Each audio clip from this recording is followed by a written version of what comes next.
Xavfsizlik, tinchlik poydevori, adolat, barqarorlik kafolati. Bugungi kunda yurtimizda xavfsizlikni ta'minlash, fuqarolarimizning tinch va osoyishta hayot kechirishi uchun zarur huquqiy va tashkiliy choralar ko'rilmoqda. Mamlakatimizda amalga oshirilayotgan islohotlar jarayonida jinoyatchilikka qarshi murosasiz kurash davlat siyosatining ustuvor yo'nalishlaridan biriga aylangani shubhasiz barchamiz uchun katta hayotiy ahamiyatga egadir. Ayniqsa, joriy yilning 15-aprelidan 15-mayigacha Surxondaryo viloyatida o'tkazilayotgan xavfsiz va sog'lom yurt keng qamrovli tezkor profilaktik tadbirlari doirasida huquqni muhofaza qiluvchi organlar tomonidan jamiyatimizning sog'lom muhitini buzuvchi, tinch hayotimizni tahdid ostiga qo'yadigan illatlarga qarshi qat'iy choralar ko'rilmoqda. Shu tadbirlar doirasida 2025-yil 17-aprel kuni viloyat Ichki ishlar boshqarmasi tezkor qidiruv xizmati, jinoyat qidiruv boshqarmasi xodimlari tomonidan Termiz shahrida o'tkazilgan maxsus operatsiya davomida fuqarolarimizning hayotini xavf ostiga qo'yayotgan jinoyatchi qo'lga olindi.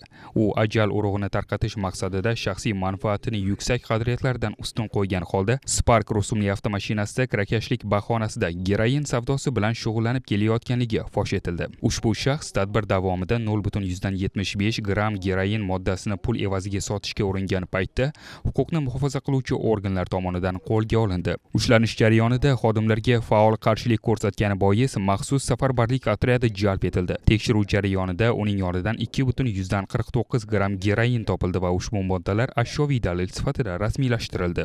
Shuningdek, tadbirning davomi sifatida Termiz shahrida istiqomat qiluvchi yana bir shaxsning yashash uyi va yordamchi xo'jaliklari tekshirilganda 25,72 gram geroin va 0,41 gram gashish moddalari borligi aniqlanib, tegishli tartibda hujjatlashtirildi. Mazkur holatlar yuzasidan O'zbekiston Respublikasi Jinoyat kodeksining 273-moddasi 5-qismiga asosan jinoyat ishi qo'zg'atilib, tergov va surishtiruv ishlari olib borilmoqda.